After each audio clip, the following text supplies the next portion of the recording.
Thaina mamanghaida yamna ina khunba tompo kauba pakhang ama leirame. Mahaksi ina khunba lalonba amani. Mahakini haibada kanasu leitre. Mama mapa sagai natai kanamata leitre. Adubu mahaksi yamna haithoi singthoiba suba nomba yamna kanjaba pakhang ama oibana. Mahakna asigumba piba masida hingba ngamjaribani. Nongma tompokna mahaka khangnajabi leiranga pukri mapanda phamduna wari sanarame. Lairangna khara saurapna hairame. Tatompok mi singse aidi yamna saungningi. Makhoida karimata asoiba aranba tawruba sunatte. Aikhoibu yamna yengsilli. Karino nehe kananaga kari tawruklabage nangna haribadubo. Ho makha leikaigi maibi aphawbidugi masunupi aikhoiga sahi lenga oigadabi ama leidana maduna nangse pamlibra nungsiribra kaino. Aingonda mana yamna yengsiduna mi ataida hunduna ngangbagi pause aina yam tarabani. Aduga nangbusu aina pharaga loinaribani kaidana sandoklibani ne. Maibigi masu haibadi tombireiduro haise. Hoi. Oh, madi aingonda kaihubadagi hedoktuna nangonda amuk onsilaklaboire. Fattabo wahi kaya hairaga mingondaga sandokliboire. Karino hariba sibo nangdi aingonda waga lotlamliboire. Ihe lotpagi wana tene manatabu aisei pamjaba nuksibagi wani. Aina di mabu karisu khankiba leiteda. Parese mana ngangningba adum ngangjasanu nangna ta maga loinarunu. Masu mana thokpa talaga adum toksakhinida. Ho talaga tokhitabadi kamai tawba. Madi mahi haibi maibi aphawbigi masunupini. Makhoi maboka maga sangdana mahai tawraga nangsi phakrabadi kamai tawne. As lairang nangsi diba wakal pangkhanda khanjil. Ho makhoina maibi aphawbi oigera oiroira pangtaw tarukpa yaba nateda. Wakal to henjanna khanjingano. Adudi sigumba minok maisha mayamse sangdana ba khwaidagi phabadine aikhoini lohong thokpa aduna pharabane. Aisu khalamlibane. Ado paba matomta thanamgani khanbada ai khong thangdorakpa ngamdraba. Pabagidi aikhoi anisu isauk sauna lariba sidi aduga pabana yaragadi hayeng luhonglaba matungdasu pabasu aikhoida adum leiminaba yaina. Mado nangtana sum haijabagi wani. Aikhoi pabadi imaga punna leiminarakpa yum ingkholdo yamna nungsibani. Aduna maphamdo thadoklaga aikhoiga leisi haibada yarakloida. Hoine adu oirasu aikhoina adum yengsinba yaidana. Aidi haribasini afaba numit ama yenglaga aikhoigi thangnabada leiba ine kombireido nang haiba changhalaklagadabani. As ngaikhoda khara tapna khanakhisi. Nangna adumaina tapna khanasi hairingai a madugi maibigi masunupi tombireido aduna aisi phakrabadi kamdawni. Ha adudi yaro. Ho adu yaroido oiragadi inedo haiba changhalaklage. Asumna tompoktu mahaka yumthangnana leiribi lukhrabi kombireigi manakta laklamme. Kombireisu matomta leibani mahakna tompokpu ubada harauna kauksilamme. Ine aisi inega wari amata sanagi haiduna lakjaribane. Aigabu kariwanone hektamak hayune. Kainoni ine aisi inena ahal amaniga tawbiraga lairangdo nasagi amukta haiba satpirugera. Haima tompok imau haibagi wa oireko nang nanga saidagi haiba ngamdadana koithok kosin tawraga leiribasidi. Angawbasidi aingondabu karigi ikairibano. Inedi hanadagisu lairangdu yumda pusilaklo hairibaduni. Ado nangnasu haujikti matam sare haina khanjarabanina hayengdo aikhoi amani hektamak satlage. Adubu ngaikhone he ibungo tombirai haibi nupi masado nangsu khangba natro. Karino mana handak imauga nakhoi anigi maramda paw khara lana sando e haibra karino maduna karamaina amuk tawriba zatno. As ine madugi lesabi masado ikaiba khangdaba haibaduni. Manabudi aisi pamjaba zatnida. Aingondasu mahak masana ikaina haijabubudi haijarakre. Hoi mana aibu nuksijabadubudi ꯑꯩꯅ ꯁꯨ ꯅꯨꯡꯉꯥꯏꯇꯦ ꯑꯩꯅꯗꯤ ꯃꯉꯣꯟꯗ ꯅꯤꯡꯊꯤꯅ ꯍꯥꯏꯈ꯭ꯔꯕꯅꯤ ꯑꯗꯣ ꯏꯅꯦ ꯃꯥꯗꯤ ꯑꯅꯝ ꯌꯥꯝꯅ ꯀꯜꯂꯤ ꯐꯖꯅ ꯍꯥꯏꯕꯗ ꯆꯠꯇꯦꯅꯦ ꯑꯗꯨꯒ ꯍꯧꯖꯤꯛꯅ ꯑꯃꯨꯛ ꯃꯍꯥꯛꯅ ꯂꯩꯔꯥꯡ ꯑꯩꯈꯣꯏꯅꯤꯁꯦ ꯀꯥꯏꯅꯅꯕ ꯍꯥꯏꯗꯅ ꯀꯔꯤ ꯀꯔꯤꯅꯣ ꯄꯪꯇꯧꯗ ꯇꯧꯁꯤꯜꯂꯛꯏꯕꯅꯤꯅꯦ ꯍꯣꯏꯅꯦ ꯃꯗꯨꯒꯤ ꯂꯩꯁꯥꯕꯤ ꯃꯆꯥꯗꯣ ꯍꯦꯛ ꯌꯦꯡꯕꯗꯁꯨ ꯌꯥꯝꯅ ꯇꯧꯉꯝꯕꯤ ꯑꯣꯏꯅ ꯎꯏꯅꯦ ꯑꯗꯨꯕꯨ ꯏꯕꯨꯡꯉꯣ ꯑꯩꯅ ꯍꯥꯏꯒꯗꯕ ꯍꯥꯏꯕꯕꯨ ꯃꯗꯨꯒꯤ ꯇꯣꯝꯕꯤꯔꯩ ꯍꯥꯏꯕꯤ ꯂꯩꯁꯥꯕꯤꯗꯣ ꯃꯍꯩ ꯌꯥꯝꯅ ꯍꯩꯕꯤ ꯃꯥꯏꯕꯤꯒꯤ ꯃꯁꯨꯅꯤꯀꯣ ꯃꯈꯣꯏꯗꯤ ꯃꯕꯨꯛ ꯐꯠꯇꯕꯇ ꯅꯠꯇꯅ ꯃꯍꯩꯁꯨ ꯍꯩꯕꯅꯤꯅ ꯅꯈꯣꯏꯅꯤꯗ ꯀꯔꯤ ꯀꯔꯤꯒ ꯑꯃꯨꯛ ꯇꯧꯔꯛꯄꯁꯨ ꯌꯥꯏ ꯐꯔꯦ ꯁꯤꯅ ꯁꯤ ꯑꯣꯏꯔꯦ ꯍꯌꯦꯡꯗꯣ ꯏꯃꯧ ꯍꯥꯏꯕ ꯆꯠꯂꯒꯦ ꯑꯁꯨꯝꯅ ꯃꯊꯪꯒꯤ ꯅꯨꯃꯤꯠꯇ ꯀꯣꯝꯕꯤꯔꯩ ꯃꯈꯣꯏ ꯅꯨꯄꯤ ꯑꯅꯤꯒ ꯂꯣꯏꯅꯗꯨꯅ ꯂꯩꯔꯥꯡꯕꯨ ꯍꯥꯏꯕ ꯆꯠꯂꯝꯃꯤ ꯂꯩꯔꯥꯡꯒꯤ ꯃꯄꯥꯁꯨ ꯇꯣꯝꯄꯣꯛꯀꯤ ꯑꯐꯕ ꯃꯒꯨꯟꯁꯤꯡꯗꯨ ꯈꯪꯕꯅꯤꯅ ꯃꯆꯥꯅꯨꯄꯤꯅ ꯇꯣꯝꯄꯣꯛꯀꯤ ꯃꯅꯥꯛꯇ ꯂꯩꯖꯔꯨꯕ ꯃꯇꯝꯗ ꯅꯨꯡꯉꯥꯏꯅ ꯍꯤꯡꯒꯅꯤ ꯈꯪꯕꯗꯒꯤ ꯋꯥꯐꯝꯗꯨ ꯍꯔꯥꯎꯅ ꯌꯥꯔꯛꯂꯝꯃꯤ ꯃꯁꯤꯗꯒꯤ ꯑꯐꯕ ꯅꯨꯃꯤꯠ ꯑꯃ ꯌꯦꯡꯅꯔꯕ ꯃꯇꯨꯡ ꯂꯩꯔꯥꯡ ꯑꯃꯗꯤ ꯇꯣꯝꯄꯣꯛꯀꯤ ꯂꯨꯍꯣꯡꯕ ꯅꯨꯃꯤꯠ ꯂꯦꯞꯅꯔꯝꯃꯤ ꯅꯥꯀꯟ ꯑꯃꯔꯣꯝꯗꯅ ꯂꯩꯔꯥꯡꯒ ꯇꯣꯝꯄꯣꯛꯀ ꯂꯨꯍꯣꯡꯕꯒꯤ ꯃꯇꯝ ꯂꯦꯞꯅꯈ꯭ꯔꯦ ꯇꯥꯕꯗ ꯇꯣꯝꯕꯤꯔꯩꯗꯤ ꯁꯥꯎꯕꯅ ꯃꯩ ꯍꯧꯈ꯭ꯔꯦ ꯑꯗꯨꯅ ꯃꯇꯣꯝꯇ ꯃꯈꯨꯠ ꯃꯁꯥ ꯄ꯭ꯔꯣꯛ ꯄ꯭ꯔꯣꯛ ꯊꯦꯛꯇꯨꯅ ꯍꯥꯏꯖꯔꯝꯃꯤ ꯃꯗꯨꯒꯤ ꯂꯩꯔꯥꯡ ꯍꯥꯏꯕꯤꯗꯣ ꯃꯥꯅ ꯑꯩꯉꯣꯟꯗꯒꯤ ꯀꯔꯤꯕꯨ ꯐꯖꯕ ꯍꯦꯟꯗꯨꯅ ꯇꯥ ꯇꯣꯝꯄꯣꯛꯅ ꯑꯗꯨꯛ ꯌꯥꯝꯅ ꯄꯥꯝꯂꯨꯔꯤꯕꯅꯣ ꯈꯪꯗꯦꯅꯦ ꯑꯗꯨꯒ ꯑꯩꯅ ꯐꯖꯅ ꯍꯥꯏꯔꯕ ꯐꯥꯎꯕꯗ ꯇꯥ ꯇꯣꯝꯄꯣꯛꯅ ꯑꯩꯒꯤ ꯃꯥꯌꯣꯛꯇꯒ ꯂꯦꯞꯂꯗꯅ ꯐꯩ ꯐꯩ ꯂꯨꯍꯣꯡꯉꯨ ꯂꯨꯍꯣꯡꯉꯨ ꯅꯈꯣꯏꯅꯤ ꯑꯩꯅ ꯀꯔꯤ ꯇꯧꯔꯛꯄꯒꯦ ꯍꯥꯏꯕꯗꯣ ꯌꯦꯡꯉꯨ ꯍꯥꯏ ꯏꯕꯦꯝꯃ ꯀꯔꯤ ꯇꯧꯔꯒꯦꯅꯦꯍꯦ ꯅꯪꯕꯣ ꯅꯈꯨꯠ ꯅꯁꯥꯗꯨ ꯄ꯭ꯔꯣꯛ ꯄ꯭ꯔꯣꯛ ꯍꯦꯛ ꯊꯦꯛꯄ ꯃꯈꯩ ꯅꯆꯤꯟꯗ ꯃꯨꯔꯨꯝ ꯃꯨꯔꯨꯝ ꯁꯣꯜꯂꯤꯕꯗꯨꯕꯣ ꯅꯠꯇꯦ ꯏꯁꯨꯗꯕꯨ ꯀꯅꯥꯅ ꯀꯔꯤ ꯍꯥꯏꯔꯛꯂꯕꯒꯦ ꯏꯕꯣꯛ ꯂꯩꯔꯤꯕꯁꯤꯗꯤ ꯏꯕꯣꯛ ꯑꯩꯅ ꯌꯥꯝꯅ ꯄꯥꯝꯖꯕ ꯇꯥ ꯇꯣꯝꯄꯣꯛꯇꯣ ꯂꯩꯔꯥꯡꯒ ꯂꯨꯍꯣꯡꯈꯤꯗꯧꯔꯦ ꯅꯠꯇꯦ ꯑꯩꯕꯨ ꯀꯃꯥꯏꯅ ꯇꯧꯗꯣꯏꯅꯣ ꯏꯕꯣꯛ ꯑꯩꯅ ꯑꯗꯨꯛ ꯐꯖꯅ ꯅꯨꯡꯁꯤꯅ ꯍꯥꯏꯖꯕꯗꯣ ꯇꯥ ꯇꯣꯝꯄꯣꯛꯅ ꯑꯃꯠꯇ ꯇꯥꯕꯤꯗ꯭ꯔꯦ ꯃꯥꯗꯤ ꯂꯩꯔꯥꯡꯒꯤ ꯋꯥꯈꯜ ꯈꯟꯗꯨꯅꯇ ꯂꯩꯈ꯭ꯔꯦ ꯀꯔꯤ ꯍꯥꯏꯕ ꯏꯁꯨꯅ ꯑꯗꯨꯛ ꯄꯥꯝꯖꯕ ꯅꯨꯄꯥꯗꯨꯕꯨ ꯑꯇꯣꯞꯄ ꯅꯨꯄꯤ ꯑꯃꯒ ꯂꯨꯍꯣꯡꯈꯤꯗꯧꯔꯦ ꯍꯥꯏꯕ ꯍꯦꯔꯥ ꯅꯕꯣꯛ ꯑꯩ ꯂꯩꯔꯤꯕꯁꯤꯗꯤ ꯀꯔꯤꯒꯤ ꯏꯁꯨꯅ ꯑꯗꯨꯝꯅ ꯋꯥꯈꯜ ꯅꯨꯡꯉꯥꯏꯇꯅ ꯂꯩꯕ ꯌꯥꯕ꯭ꯔꯣ ꯍꯥꯏꯌꯨ ꯏꯁꯨꯅ ꯍꯧꯖꯤꯛ ꯄꯥꯝꯂꯤꯕꯁꯤ ꯀꯔꯤꯅꯣ ꯅꯨꯄꯤꯗꯨ ꯍꯦꯛꯇꯃꯛ ꯍꯤꯡꯊꯠ ꯊꯠꯇꯨꯅ ꯍꯥꯠꯇꯣꯛꯑꯣ ꯍꯥꯏꯕ꯭ꯔꯥ ꯅꯠꯇ꯭ꯔꯒꯅ ꯃꯈꯣꯏꯒꯤ ꯂꯨꯍꯣꯡꯕꯗꯨ ꯀꯥꯏꯍꯟꯁꯤ ꯍꯥꯏꯕ꯭ꯔꯣ ꯏꯕꯣꯛ ꯍꯧꯖꯤꯛꯀꯤ ꯑꯣꯏꯅꯗꯤ ꯑꯩꯈꯣꯏꯅ ꯀꯔꯤꯁꯨ ꯇꯧꯕ ꯌꯥꯔꯔꯣꯏ ꯍꯥꯏꯕꯗꯤ ꯀꯔꯤꯒꯨꯝꯕ ꯃꯈꯣꯏ ꯑꯅꯤꯒꯤ ꯂꯨꯍꯣꯡꯕꯁꯦ ꯃꯔꯝ ꯆꯥꯗꯅ ꯀꯥꯏꯈꯤꯕ ꯊꯣꯛꯂꯕꯗꯤ ꯊꯕꯛ ꯈꯨꯗꯤꯡꯃꯛ ꯑꯩꯅ ꯇꯧꯕꯅꯤ ꯍꯥꯏꯕꯁꯦ ꯂꯣꯏꯅꯃꯛ ꯈꯪꯈ꯭ꯔꯅꯤ ꯑꯗꯨꯅ ꯏꯕꯣꯛ ꯃꯈꯣꯏ ꯑꯅꯤꯒꯤ ꯂꯨꯍꯣꯡꯕꯗꯣ ꯑꯗꯨꯝ ꯍꯣꯡꯖꯔꯁꯅꯨ ꯑꯗꯨꯒ ꯍꯌꯦꯡ ꯃꯈꯣꯏ ꯑꯅꯤꯅ ꯂꯩꯀꯥꯏ ꯃꯤꯌꯥꯝꯅ ꯑꯩꯒꯤ ꯋꯥꯈꯜꯁꯦ ꯄꯨꯡꯀꯥꯎ ꯀꯥꯎꯅꯈ꯭ꯔꯕ ꯀꯥꯟꯗꯨꯗ ꯊꯕꯛ ꯇꯧꯁꯤ ꯑꯗꯨꯒ ꯇꯣꯝꯄꯣꯛꯄꯨ ꯅꯁꯨꯒꯤ ꯑꯃꯨꯛ ꯑꯣꯏꯅꯅꯕ ꯍꯣꯠꯅꯁꯤ ꯏꯕꯣꯛ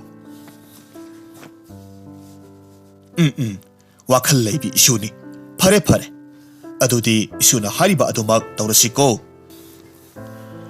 ꯃꯇꯧ ꯑꯁꯨꯝꯅ ꯆꯍꯤ ꯈꯔ ꯍꯧꯈ꯭ꯔꯦ ꯇꯣꯝꯄꯣꯛ ꯑꯃꯁꯨꯡ ꯂꯩꯔꯥꯡꯁꯨ ꯃꯈꯣꯏ ꯑꯅꯤꯒꯤ ꯃꯆꯥꯅꯨꯄꯤ ꯑꯃꯒ ꯃꯆꯥꯅꯨꯄꯥ ꯑꯃꯒꯁꯨ ꯐꯪꯖꯔꯝꯃꯤ ꯃꯆꯥꯅꯨꯄꯤꯗꯨꯒꯤ ꯃꯤꯡꯅ ꯂꯤꯛꯂꯥ ꯀꯧꯔꯝꯃꯤ ꯑꯗꯨꯒ ꯃꯆꯥꯅꯨꯄꯥ ꯑꯇꯣꯟꯕꯗꯨꯒꯤ ꯃꯤꯡꯅ ꯁꯅꯥꯊꯣꯏ ꯀꯧꯔꯝꯃꯤ ꯃꯈꯣꯏꯒꯤ ꯏꯃꯨꯡꯗꯨ ꯌꯥꯝꯅ ꯅꯨꯡꯁꯤ ꯆꯥꯟꯅꯅ ꯄꯥꯜꯂꯝꯃꯤ ꯑꯃꯔꯣꯝꯗ ꯑꯁꯨꯛ ꯀꯨꯏꯕ ꯃꯇꯝ ꯑꯁꯤꯗꯁꯨ ꯇꯣꯝꯕꯤꯔꯩꯅ ꯃꯈꯣꯏꯗ ꯑꯌꯦꯠꯄ ꯑꯄꯟꯕ ꯄꯤꯔꯛꯇꯕꯗꯨꯗ ꯃꯈꯣꯏ ꯄꯨꯝꯅꯃꯛꯅ ꯇꯣꯝꯕꯤꯔꯩꯒꯤ ꯋꯥꯈꯜ ꯀꯥꯎꯅꯈ꯭ꯔꯦ ꯅꯣꯡꯃ ꯑꯌꯨꯛꯀꯤ ꯃꯇꯝꯅꯤ ꯇꯣꯝꯄꯣꯛ ꯑꯇꯣꯞꯄ ꯂꯝ ꯑꯃꯗ ꯅꯨꯃꯤꯠ ꯃꯔꯤꯅꯤꯒꯤ ꯑꯣꯏꯕ ꯈꯣꯡꯆꯠ ꯑꯃꯒꯤꯗꯃꯛ ꯊꯣꯔꯛꯂꯝꯃꯤ ꯃꯥꯡꯒꯣꯜꯗ ꯁꯥꯟꯅꯔꯤꯕ ꯃꯆꯥ ꯑꯅꯤꯗ ꯉꯥꯃꯣꯛ ꯑꯃꯗꯤ ꯁꯥꯟꯅꯄꯣꯠ ꯂꯩꯔꯛꯀꯦ ꯅꯤꯡꯊꯤꯅ ꯂꯩꯔꯝꯃꯨ ꯍꯥꯏꯔꯝꯗꯨꯅ ꯊꯣꯔꯛꯂꯦ ꯃꯍꯥꯛꯅ ꯆꯠꯈꯤꯕꯗꯨ ꯃꯃꯥ ꯃꯆꯥ ꯃꯈꯣꯏ ꯑꯍꯨꯝꯅ ꯌꯦꯡꯂꯒ ꯂꯩꯍꯧꯏ ꯑꯁꯣꯝꯗꯅ ꯇꯣꯝꯕꯤꯔꯩꯅ ꯃꯕꯣꯛꯇ ꯍꯥꯏꯔꯝꯃꯤ ꯏꯕꯣꯛ ꯃꯇꯥꯡꯁꯦ ꯆꯞ ꯆꯥꯔꯕꯅꯤ ꯑꯩꯈꯣꯏꯅ ꯀꯔꯤꯁꯨ ꯇꯧꯗꯅ ꯂꯥꯛꯂꯤꯕꯁꯦ ꯀꯨꯏꯔꯕꯅꯤ ꯍꯧꯖꯤꯛꯇꯤ ꯂꯩꯕꯥꯛ ꯃꯤꯌꯥꯝ ꯑꯃꯗꯤ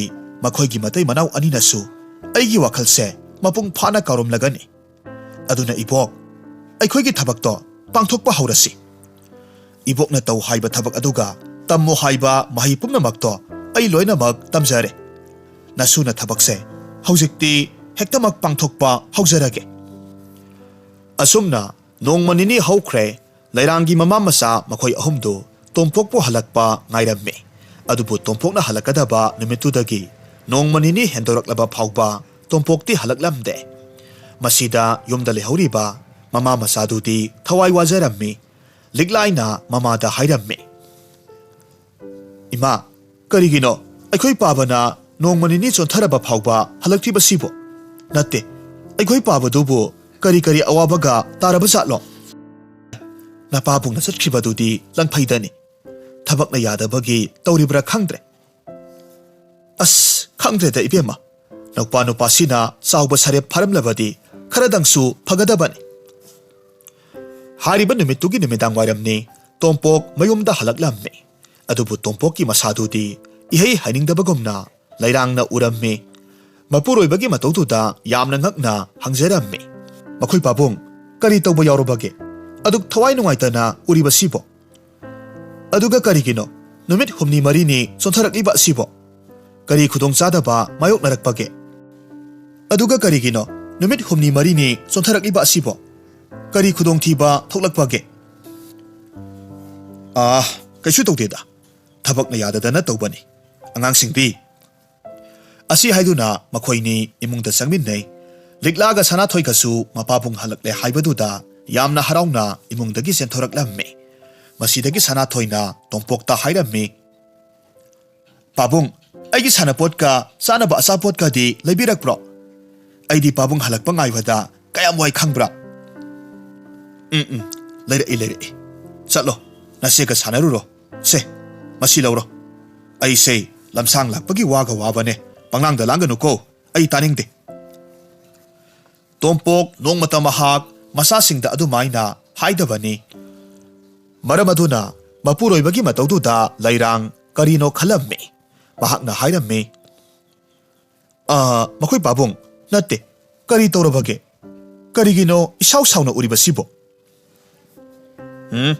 ai kaisu tawde nangsu wayamna nganglaganu chak ising thinanaba tawro ai chak charaga ngaihaktang pothage asumna haiduna chak insang thiduna chakhumda makhoi ikoi koina chak chanabagi damak thaurang tawnarammi tompoksu magi chakluk mamangda phamtharaklammi adubu chaktu chabadi chade munna adumak yenglaga lei matamasida tompokna ikhang khanghaudana asumna hairammi lairang ai nupi amamuk thidaba yadre aduna ai athuba matamda nupi ama pusilaklagani ha karino makhoi pabung natte nangbu wakhal ka tarabro karino haibiriba mayamdubo aina haribase tadabro ai nupi ama muk thidaba yadre aduna athuba matamda nupi ama yomsida pusilaklagani haiba masidai sida namana sa humsu yomsida adum leigi haibasu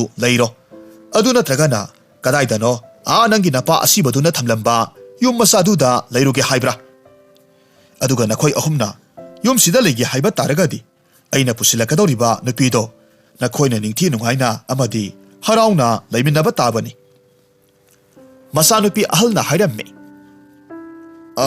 pabung nang imaga ikhoiga nungsidabaro hai nungsidaba ai karimata khangde aina haigadaba haibabu nupidu aidi laudaba yade asumna hairamlaga tompok khara saurap tawna chatkhi mahakna chatkibadu lairangdi kaplaga yenghaurammi kapna amuk hairammi he sor ibungo karino aingoda sanabiriba komasibo masibo nangi karamba kumhaino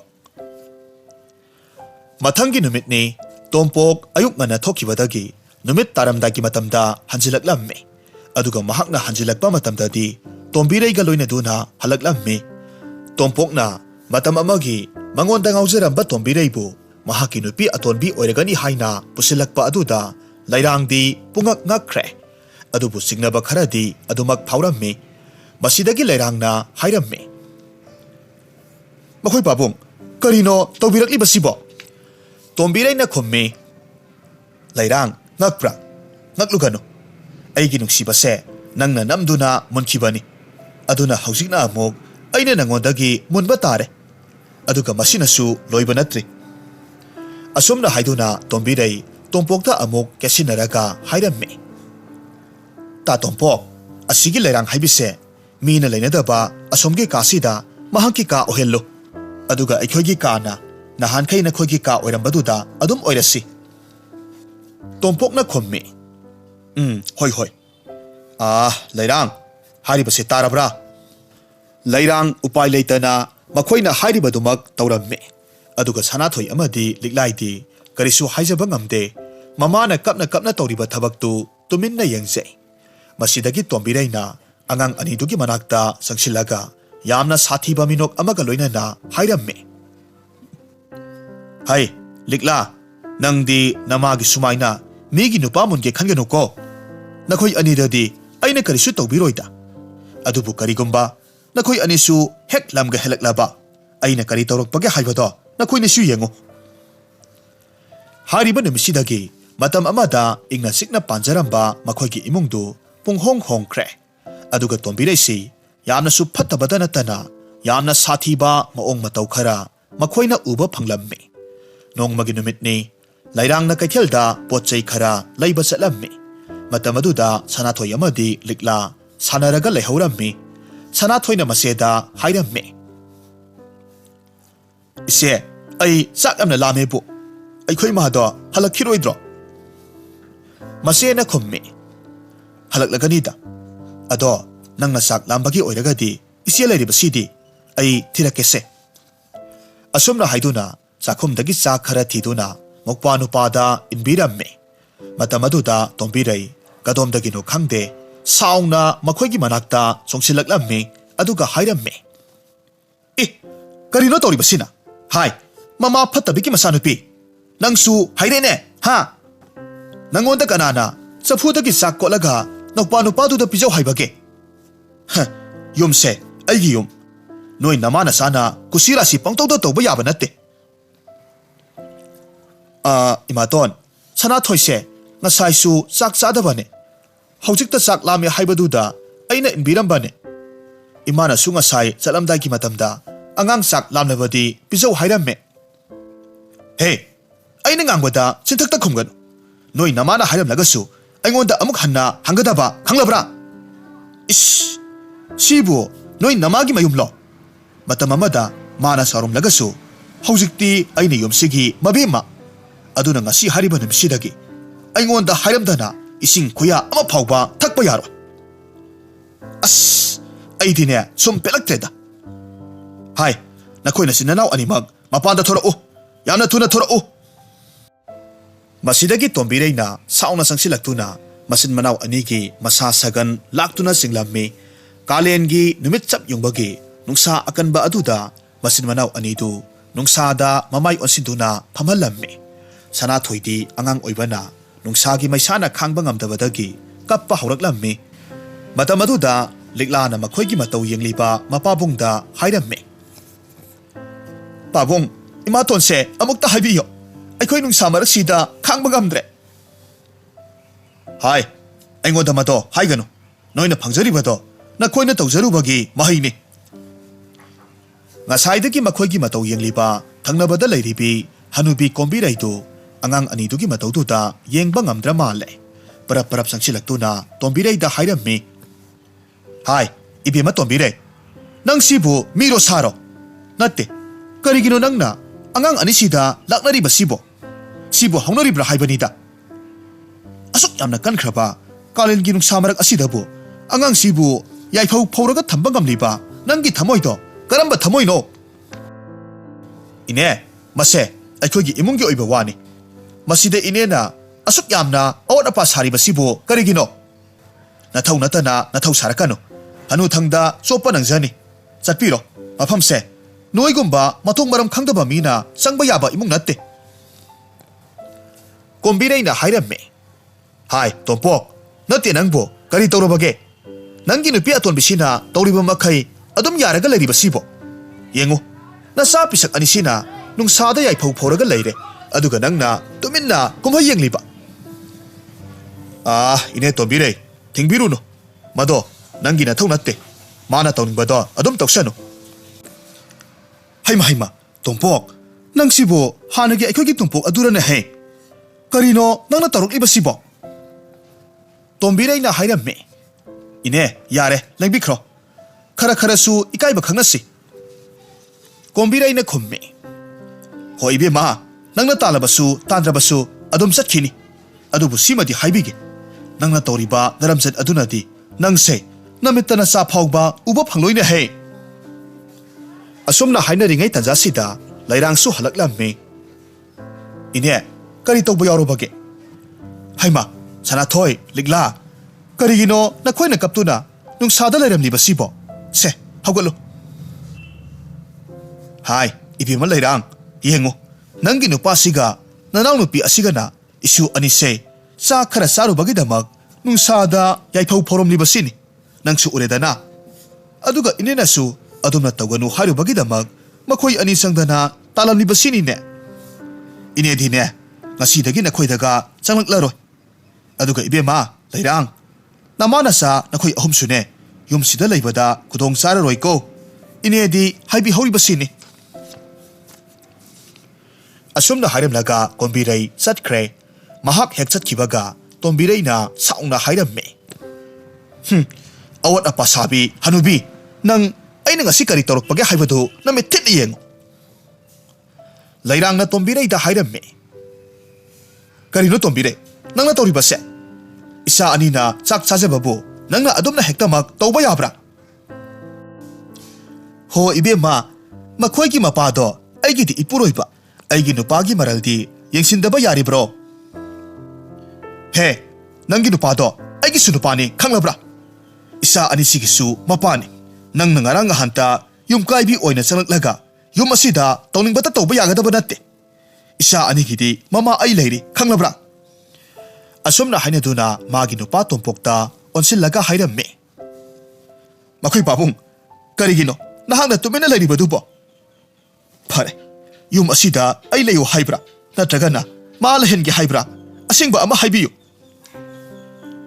lairang aidi hana haikre nangna satki hairabasu karisu kaide wafam si tarubada lairangi thamoi maset tana kaikre adubu mahak masa aniduga kadai dabu satlune aduna ikai khangdabi saduna yumduda adumak leiba tarammi numit adugi ahingdu likladi tumthaba yaramde ngasidi karino khangdaba masada akiba ihul ama phaurammi matang aduda mahaki kagi mapalomdagi khongthang makhol ama taraklammi matam adumakti ahingi athengba matam oirammi likla kina thongdu khajiktang hangduklaga yengi matam asida tombireina maira masa ama paiduna yamna hainadaba minok amaga loinana mamana tumliba ka adomda sangkhiba uhorammi liklagi thamoida mamada karibu thoklagaba khanduna wajarammi ngaihakki matungdadi tombirei amuk thoraklaga mahaki kada sangkhre likla khulai thuna haugatlammi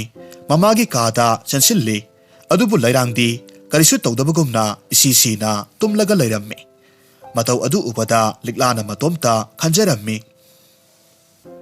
karino EMATONdu haujikta akibagi saktam lauduna kasida sangkhibadaine aduga imana karisu tawramdribasibu karigino haujikidubu aigi wakhal narane mathangi numitni likla ngarang thokiba thodok aduna ayuk nganna kanamatana haugatnadringai mamagi kada changlaklamme adubu lairangdi mafamduda lairamdre mahakna tumlamba phamungdusu kanamata lainadaba mataugum sitnana tharaga lairamme matau aduda likla singnaba amadi akiba amaga loinana mamabu koithi thiramme adubu phangba kaubadi lairamde hariba tanja aduda yumthangnabada laibi hanubi kombireidu sire hairaklammi thangnaba yumsingna kappagi makhol taraklammi kombirei leitre tabada likladu swai laurammi ngarang thokiba thodok aduna kombirei ki punsibusu pikram nakhre haibasi mahakna khanglammi masidagi likla thuna mapagi kada sangsilaklammi matamasida tombireina tompoki makokta pairaga nanbagum tawrammi liklana marak thatuna hairammi pabung imadi ekhoi ima kadai sitkhrebage likla namado chatkhrebani aduga yum asida magi mingdo anirak suna palaklagano chatlo pabung karino pabung na hadak taruk liba matoksibo imado amukta thiminase tombireina khummi he na pabung na anirak suna palakano haibado nang tahawriba natra hanjin palibadi karigino ha chalo kasida amuk hana sanglakano Likla kap tuna manaw nupagi manakta laklammi. Ngaihakki matungdadi tombiraidu Likla hoigi kada sangsilaklammi. Aduga hairammi. Sanathoi, lao, imaga thabak ama satlusi. Wafam si tavada Likladi pakatpana loikre aduna hairammi. Imaton, kadaidano, Sanathoi pukino. Hai, aina puning laga puni, puning daga tokani, nangi karina thaulaige. Asumna haiduna Sanathoi bu masa sagan pairaga soro singlaga purammi, mapanta puthokre. Liklasu manaw tanana ba hotna jarammi, adubu yumgi thongjawdu mapalomdagi lonsillaga thamlammi. Upai leitabada laimaida phamthaduna kapsaba natana karisu tawba ngamdre. Masidagi mahak wakhal ama laktuna tombiregi kada thuna sangsilaklammi. Adubu angakpagi matongni tombiregi kadudi akibagi masak phanglammi. Mafam pumnamakta mairagi maira ngakta aduga karino khangdaba posak kaya marum amasu mayek kaya amasu yektuna leirammi. Likla kina asum sangsilakpa matamda makhongda likligi pot amada panduna khudi thirammi. Masidagi mahakna hawgatlaga posaktu yengluba matamdadi karino khangdaba yengbada akiba phawba posak ama oirammi. Mahakna posaktu makhutna setna paiduna laithorakpa matamdadi mapa tompoktu mamit imuk ngangba makhai makhutta thang ama paiduna sangsilaklammi. Mataw aduda Likla kiba hemnan kibana makhutta pairamba likligi posaktu laimaida thadaki maduda liklidu kaithokre. Matamaduda tompok wakhal tadana laimaida haithakirammi. Tauriba matawduda Liklasu mapagi manakta sensilli mapabu wakhal tanaba hotnajarammi. Hariba tanjaduda lairangsu kadomdagino khanghaude kaduda sangsilaklammi. Aduga mapuroibabu wakhal tanaba hotnarammi. Ngaihakki matungdadi tompoksu wakhal laklammi. Aduga tapna hawgalaktuna akoibagi phibamdu koyeng yengi hairaklammi. Lairang, karino torumlibasibo? Masida toribasina karino? Makhoi pabong, tombirayna kasida torumlibase, aisu karino haiba khangdre. Aibusu mahakna, aigi thawaisi phajinduna thamkhibana, yamna wana sangsara amada lairurabane. Adubu haujikti, isa Liklana masigi likligi posakse thugaikibadagidi aisu mafamsida lairamliba asini. Ha, kari haiba? Tombiraidi aikogi yumsida kamdauna karigi sangamliba? Makhoi pabong, karino haibiribadubo? Makhoi pabongna langphaidagi hek halakpaga tombiraibu yum asida nangi nupi atonbi oina pusilakribadudi. Lairang, karino nangbu ngaurabro? Aina mabudi karigi aigi nupi oina pusilakadoribano? Liklanasu thokiba thodok pumnamag mapada tamlammi. Masidagi makhoi tombiraina mahi tawduna tompokpu ngawhanduna phabani haibasi khanglaklammi. Aduga makhoi ahummak khonglei thuna mapanda thokinaba lambi ama thiba hauraklammi. Hariba tanjaduda laikagi miyam ama laktuna tompok hoigi yomgi thong hangdoraklammi. Aduga tombiraibusu phaduna makhoina puraklammi. Aduga Sanathoibu lairangda sinaduna hairammi. Ibema se nangi nasanu pase masigi phattabi nupisina turialda langthaduna hatkadabagi torambadagi aikoina kalaklibani. Nate tompok asuk amna phattaba nupisibu nangna kamdowna nangi anisubi nupi oina lausiluribano? Masida tompokna miyamda asengba wari pumnamag lirammi. Khwaisaunaraba leikaigi miyamna tombiragi mabok adubusu pharammi. Aduga makhoi anibu ningthaugi konungda puduna chairak pinanaba haijarammi. Ningthaunasu wakhal munna khallaba matungda masumaben anina asum hingduna leirabadi makhoidi mahi haibanina phattaba kayama tauruklagani haiduna makhoi animakpu thauri yanduna hatoklammi. Mataw asum tawbana haujikti tompoki imungdu phattaba tombirai lekhidabadagi hanagi matawgumna yamna nunga yaifana harau tayamna pankhirammi. Warisi nungaibiragadi like tawbiramu comment tawbiramu amadi channel asida nauna sangbirako oiragadi subscribe tawbiramu.